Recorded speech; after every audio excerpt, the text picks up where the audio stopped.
बिस्मिल्लाहिर्रहमानिर्रहीम अस्सलाम वालेकुम।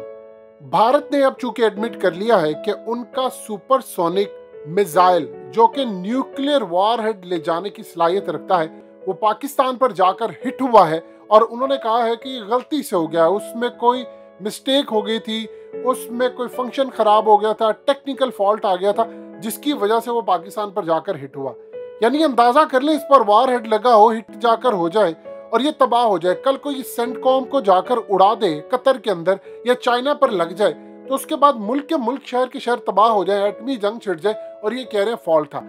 इस वीडियो की अहम डिस्कशन चलती रहेगी, लेकिन इससे पहले आप वीडियो को लाइक करें, हकीकत टीवी को सब्सक्राइब कर लें और बेल आइकन पर जरूर क्लिक करें।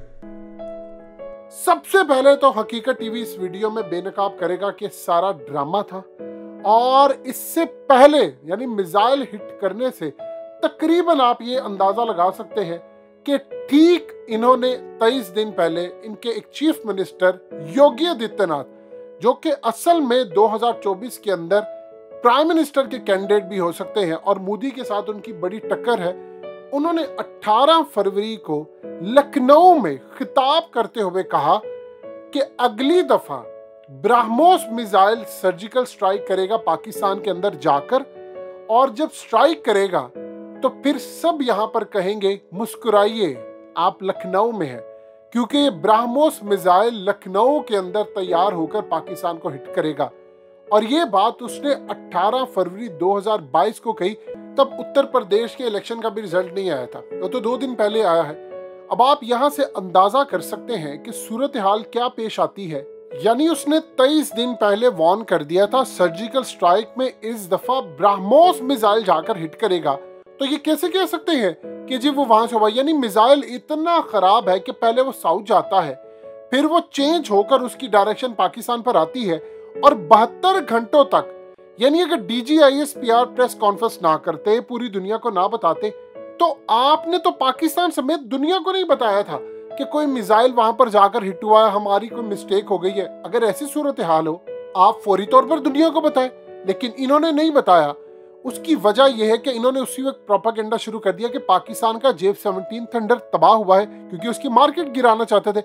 कुछ ने कहा जी JF-17 थंडर ब्लॉक 2 ब्लॉक 3 इसकी सीरीज हुई है। इमेजिन कर ले कि पाकिस्तान के लोग मियां चुन्नू के अंदर भी इतने समझदार हैं कि उन्होंने जब मलबा वहां पर देखा, मनाजिर भी आपकी स्क्रीन पर चल रहे हैं, उन्होंने इसकी फुटेजेस बनाई और सबको कहा, तस्वीर जारी की।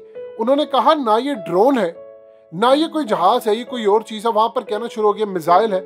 आप देखें कि बीजेपी ने उत्तर प्रदेश से 2017 में पिछली दफा 302 सीट्स ली थी, इस दफा 255, यानी उनकी 57 सीटें कम हुई और उनके मुकाबले में समाजवादी पार्टी ने तकरीबन इस दफा 111 सीटें ली, जो पिछली मर्तबा के मुकाबले में 64 सीटें ज्यादा थी। यानी बीजेपी का ऐसा ऐसा ग्राफ गिर रहा है। अब इस सूरत हाल में उन्होंने काम क्या किया है, एक तो योगी की उन्होंने सेलिब्रेशन की है, नंबर 2 सूरत हाल ये है कि उनके इंजीनियर्स, असल में सारा काम खराब हुआ है उनके इंजीनियर्स की जानिब से। उनके इंजीनियर्स ने ये बात कही पूरी दुनिया के सामने कि देखिए हमने बड़ी आला प्रोडक्ट बनाई है और उन्होंने इनको धोखा दिया। आप इमेजिन कर ले, आपको पता ही नहीं चलता अगर आपने मिसाल के तौर पर मिस्टेक हो गई है। इसकी मिसाल आप यहाँ से अंदाजा लगा ले कि पाकिस्तान के अंदर इनका मजाक कितना उड़ाया जा रहा है कि एक शख्स ने यहाँ तक लिखा कि एक लड़की थी और उस लड़की की सहेली ने, किसी ने उससे पूछा कि तुम्हारी मंगनी कैसे होगी, कल तो तुम यहाँ से गई थी, कोई वजह बताई नहीं थी, सुबह आई हो तुम्हारी मंगनी होगी, तुमने हमसे छुपाया। तो उसने कहा जी मैं तो रात को सोई हुई थी, तो पुप्पो मेरी अंगूठी पहनाकर चली गई तो मेरी मंगनी हो गई। यानी कुछ भी, आप कुछ भी छोड़ी जा रहे हैं और वो छोड़े हैं और बैठे हुए इनके बगल लपेटी जा रहे हैं। यानी गलती से मिसाइल हिट हो गया है, हमने हाई लेवल की कोर्ट इंक्वायरी कंडक्ट की है। आप देखिए कि सबसे पहले पाकिस्तान को काम ये करना चाहिए, चाइना को पकड़े साथ, आप जाए अक़वाम मुत्तहिदा इन पर बैन लगाए। एक तो ये है ही दहशतगर्द, नंबर 1 इंतहा पसंद ये बैठे हुए। आप देख ले वो योगी आदित्यनाथ, आज के बाद 4 करोड़ मुसलमानों की लाइफ यूपी के अंदर इतनी बुरी हो गई है क्योंकि वो इंतहा पसंद आ गया है और असल में 2024 के अंदर उसने इलेक्शन लड़ना है और उसकी सेलिब्रेशन के लिए भी इन्होंने हमला किया। और दूसरा उन्होंने हमला ये किया, उनके इंजीनियर्स और उनके साइंसदानों ने ये बात इनको बताई थी कि पाकिस्तान के रडार पर डिटेक्ट नहीं हो पाएगा। अब इनको बहुत परेशानी का यहाँ से सामना करना पड़ा कि ये क्या सूरत हाल हुई है, हम क्या करें। अब यहाँ से मामला इनके लिए खराब हुआ क्योंकि योगी आदित्यनाथ मोदी को टक्कर दे रहा है। देखिए, मोदी कुछ ना कुछ लिहाज कर लेता है, लेकिन केसरी रंग पहना हुआ ये योगी आदित्यनाथ ये लिहाज नहीं करेगा। आप इमेजिन कर ले, इस शख्स ने जो बयान दिया है, उसने कहा है कि हिंदुस्तान के अंदर रहने वाले मुसलमान, यानी कमाल देखिए कायदे आजम की बात कैसे सच हो रही है। उसने कहा कि हिंदुस्तान के अंदर जो मुसलमान ये बातें कहते हैं कि जी वो हम अपनी मर्जी से नहीं गए थे पाकिस्तान, हमने इंडिया को चूज किया था। उसने कहा पाकिस्तान ना जाने वालों ने इंडिया पर कोई एहसान नहीं किया, आप हमारा यहाँ पर खा रहे हैं। अब्बू जान बोलने वालों, सारा तुम राशन हिंदुओं का खा जाते हो, वो इस तरह मुखातिब करता है। और उसने कहा कि मैंने ताजमहल को गिराना है, मुझे नफरत है इस ताजमहल से, मुसलमानों की मुझे यहाँ पर कोई बिल्डिंग नजर ना आए। अब चूंकि इस वक्त तो चीफ मिनिस्टर है, उसने लड़ना है कैंडिडेट जो 2024 का पूरी कोशिश कर रहा है। अमित शाह इसको पसंद नहीं करता, मोदी इसको पसंद नहीं करता। वैसे साथ साथ है, आप देखिए कि मोदी ने उत्तर प्रदेश की जो इलेक्शन की विक्ट्री थी उसके लिए उसने रैली निकाली बाकायदा और जश्न मनाया, उसने हर जगह पर गया, उसने बताया कि हमारी विक्ट्री है। देखिए, अब जो मर्जी के, बीजेपी की एक चीज है कि वो खानदानी पार्टी नहीं होती, वहां पर ऐसी चीज नहीं होती, लेकिन योगी आदित्यनाथ उनके लिए इतना काबिल एहतराम है। नफरत करने वाले भी उससे बहुत ज्यादा है, उससे मोहब्बत करने वाले जो है वो तो इसको गुरु मानते हैं, भी पेशवा इसको मानते हैं। अब आप ये देखें कि वहां पर मुसलमानों ने कहा कि अगर ताजमहल को गिराना है तो ईवान सदर और पार्लियामेंट भी गिराए। और इस सूरत हाल में योगी आदित्यनाथ के बारे में असद ओवैसी ने कहा है कि योगी आदित्यनाथ कोई खुदा नहीं है, यानी इस लेवल पर वहां पर लड़ाई चल रही है कि ये गुफ्तगू होती है। अब इस शख्स को लाने का मकसद है, यानी ये प्लान ये हो रहा है कि ये आ जाए।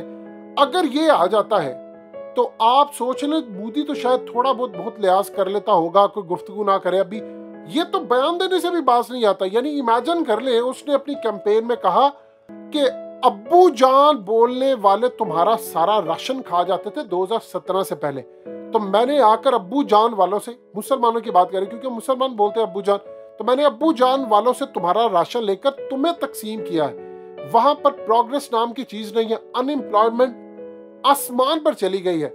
जब कोरोना का मामला आया था तो इतनी बदतरीन फैसिलिटीज पूरी दुनिया में इस तरह बुरी तरह भारत बेनकाब नहीं हुआ जितना उत्तर प्रदेश में हुआ।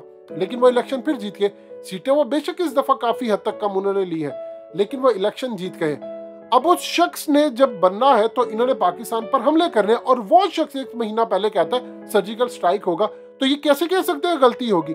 ये हमारी जिम्मेदारी है, इनको लेकर जाए यूनाइटेड नेशन के अंदर। चाइना हमारे साथ है, अब रूस भी हमारे साथ है, वीटो करने की भी सलाहियत है, इन पर बैन लगवाए। इनको कहिए ये तो किसी भी मुल्क को उड़ा देंगे, इनकी ना टेक्नोलॉजी ठीक है, इनके मिसाइल ठीक नहीं है, चले इन्हीं की बात मान लेते हैं, गलती हुई तो इन पर बैन लगाए। तुम तो इस काबिल नहीं हो कि तुम अपने मैनेज कर सको हथियार, अपनी तमाम चीजें। लिहाजा इस सूरत हाल में भारत ने ये जानबूझकर किया।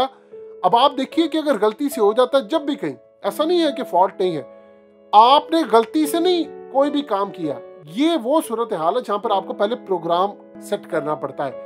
आपने मार्किंग हटाई, यानी उस अंदाजा कर लीजिए वो जो मिसाइल था उसके ऊपर मार्किंग ही कोई नहीं थी, वो सारा कुछ हटाकर फिर किया कि अगर पकड़ा भी जाए तो हम तो कह दें कि जी पाकिस्तान के अंदर खुद कुछ हमला हुआ था, इन्होंने हम पर डालने के लिए किया। क्योंकि हमारे पास सबूत है और रशिया बनाता है इनके साथ मिलकर ब्राह्मोस मिसाइल, तो हम रशिया को अप्रोच करने वाले थे। जब हम करने वाले थे, इनको अंदाजा हुआ तो इन्होंने उसके बाद खुद ही कह दी जी हमारी मिस्टेक है।